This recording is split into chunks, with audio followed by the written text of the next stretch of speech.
Hello and welcome to day 9 of Composed Living's 30 Days to Clutter-Free Challenge. Today we are going to go through pajamas and workout gear.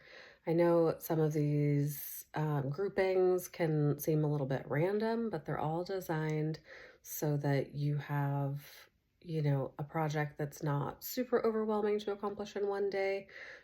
Definitely very doable, and you're still making progress to your goals. So here we go. I keep my pajamas in my nightstand.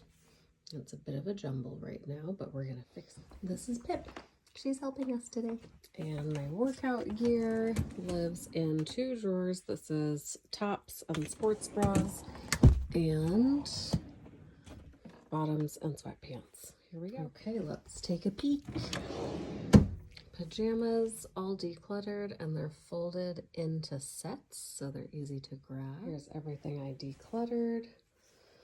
Just a bunch of old stuff I'm not using anymore. There's Pip again. And workout gear is feeling so much better. I've got all my work shirts, sports bras, and running shirts, and all of my leggings. Definitely do not need any more black leggings, sweatpants, and shorts.